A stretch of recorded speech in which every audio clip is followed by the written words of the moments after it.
Party पे नेता ने पेशाब कर दिया था, फिर ऊना में दलितों को गोबर खिलाया था। इस तरह की सरकारें अत्याचार करती रहे हो, ये उसका अफसोस है मुझे।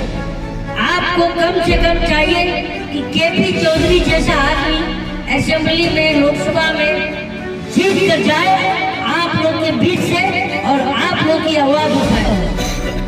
तो मैंने लिखा था, सरकार देखिए, सरकार किसकी भी हो, हम जनता को विपक्ष की भूमिका में रहना चाहिए। मतलब कि इनका तो कोई परिवार ही नहीं है, तो अब लिख दिए मोदी का परिवार। लेकिन भाई परिवार कैसे है आप लोग जानते ही हैं, तो उस पर मैंने लिखा। भागते हैं, दौड़ते हैं और 4 साल के लिए नौकरी करेंगे और नेता चुनाव जीतेगा 5 साल के लिए और जिंदगी भर पेंशन भी लेगा और हम जनता को टेंशन देगा, तो ये नहीं चाहिए।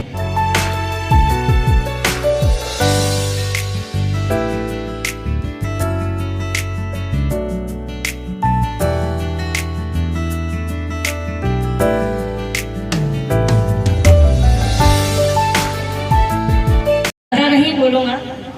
अभी हमारे भाई साहब ने 4 कंधों की बात करी थी, तो ये वो दौर है जो मैं देखता हूँ अपनी आंखों से।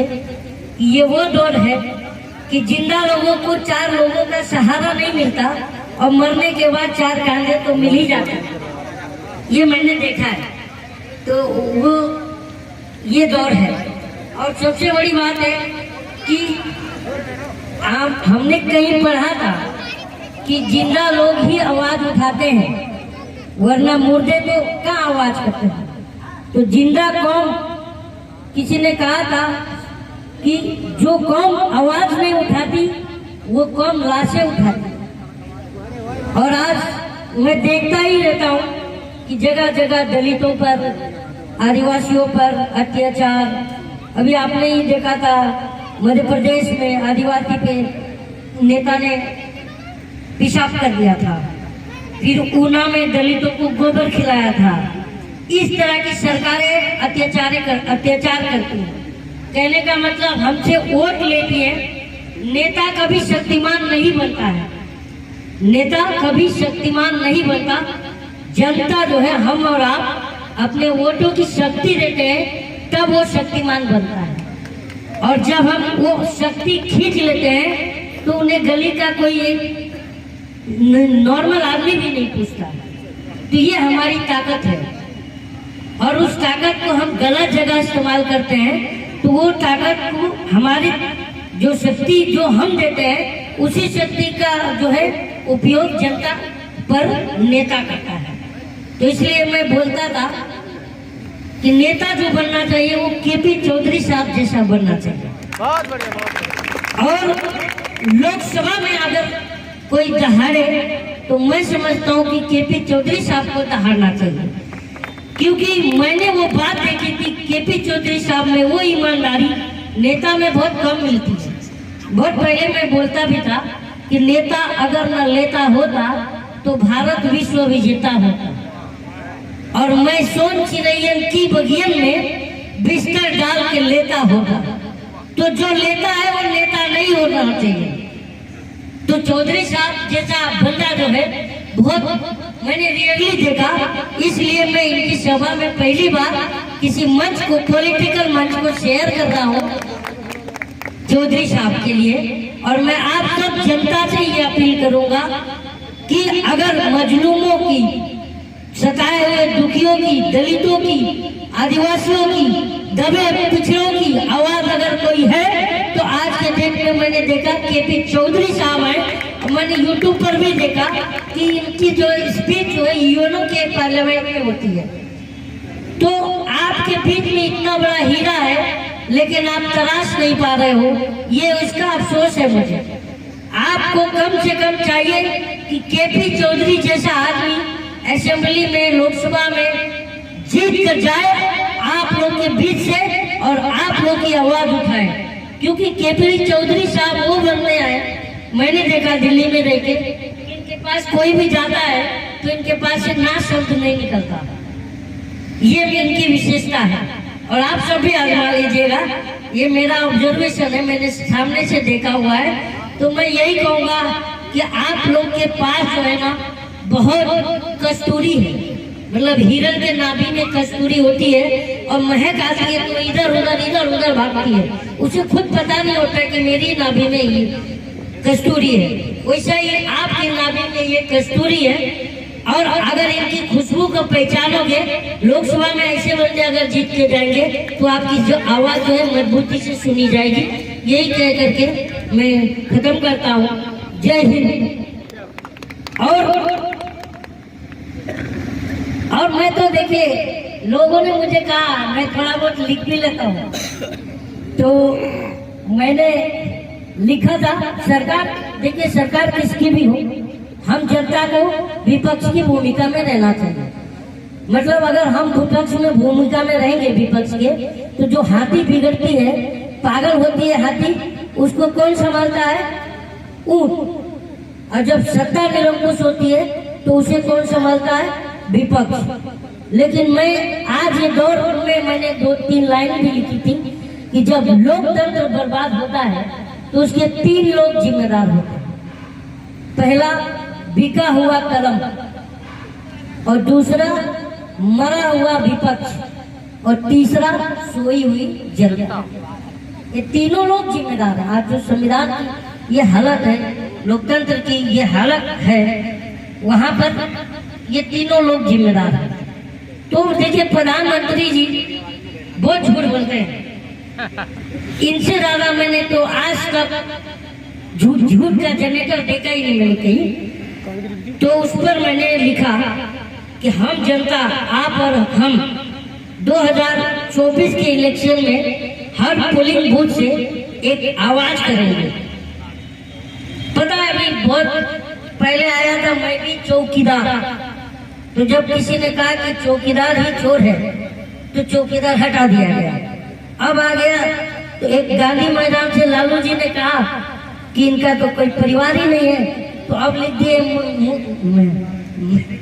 मोदी का परिवार। लेकिन भाई परिवार कैसे है आप लोग जानते ही हैं। तो उस पर मैंने लिखा कि अजी झूठ बोलकर कहाँ जाएगा, जहाँ जाएगा हमें पाएगा अजी झूठ बोलकर। क्योंकि हम जनता बैठे रहेंगे पोलिंग बूथ पर, तो उनको जाने नहीं देंगे। और आगे कहेंगे कि चौराहे पर एक बार आ जाओ तो जाने।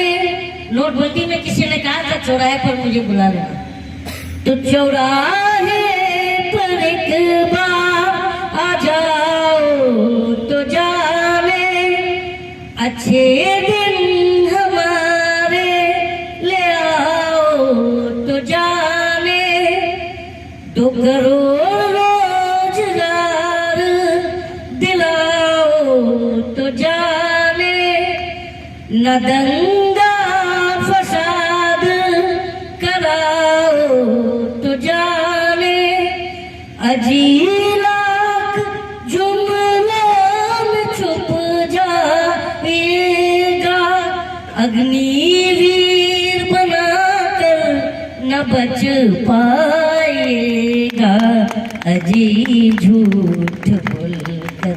इसका मतलब है कि हमारे बच्चे जो सुबह 5 बजे 4 बजे, जो हमारे भाई हैं, जो आपके बच्चे हैं, वो 4 बजे 3 बजे मेहनत करते हैं, सुबह भागते हैं, दौड़ते हैं और 4 साल के लिए नौकरी करेंगे। और नेता चुनाव जीतेगा 5 साल के लिए और जिंदगी भर पेंशन भी लेगा, और हम जनता को टेंशन देगा, तो ये नहीं चलेगा।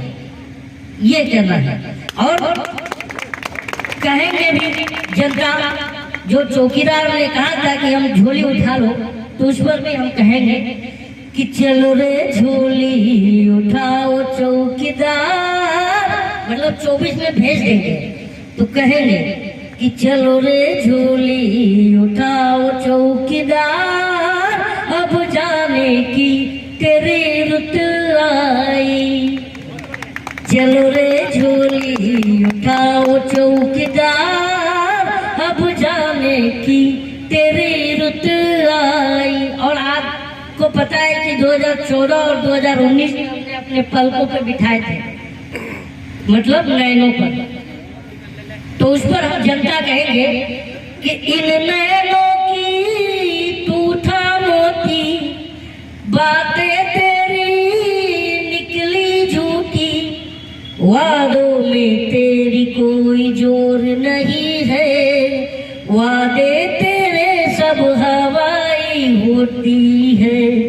जल्दी झोला उठा लो चौकीदार, अब जाने की तेरी रुत आई। तो ये हम जनता सकते हैं, क्योंकि हम लुट गए। अब देखिए, बीजेपी की कोई सरकार को कहती नहीं है, वो डायरेक्ट मोदी सरकार कहती है। तो मैंने उस पर भी लिखा था, तो मजा भी आएगा आपको सुन के। तो जैसे कि लूटने से मतलब यह है कि महिलाएं भी आंदोलित, छात्र भी आंदोलित, सेना के जवान भी आंदोलित, और मुसलमान भी आंदोलित, दलित भी आंदोलित, आदिवासी भी, मतलब आंदोलन, किसान भी आंदोलन कर रहा है, पहलवान भी आंदोलन कर रहा है, तो कोई बचा नहीं। तो उस पर हमने लिखा कि मोदी हम तो लुट गए तेरे राज में, जाने तुझको शर्म कब होगी। वो हम तो लुट गए तेरे राज में, जाने तुझको शर्म कब होगी। तालियां में कंजूसी ना करें भाई, तालियां तो बजाएंगे। 15 लाख का वादा करके वोट बैंक को लूटा। 15 लाख मिला क्या? जोर से बोलो।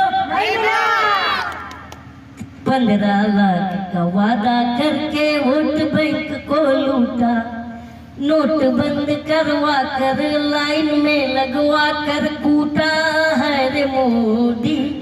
हम तो लुट गए तेरे राज में, जाने तुझको शर्म कब होगी। और आगे कि मैं ये कहता हूँ कि जनता से ढंग की बात करनी चाहिए, मन की बात नहीं करनी चाहिए। तो मैं उस पर लिखा कि मन की बातें बहुत हो चुकी, करो काम की बातें। मन की बातें बहुत हो चुकी, करो काम की बातें। कब तक देते रहोगे हमको जुमलों की सौगातें है रे मोदी। हम तो लुट गए तेरे राज में, जाने तुझको शर्म कब होगी। जय हिंद। आप इस वीडियो के बारे में अपनी राय अवश्य दें तथा वीडियो को लाइक, शेयर और कमेंट्स साथ साथ चैनल को सब्सक्राइब करना न भूलें। धन्यवाद।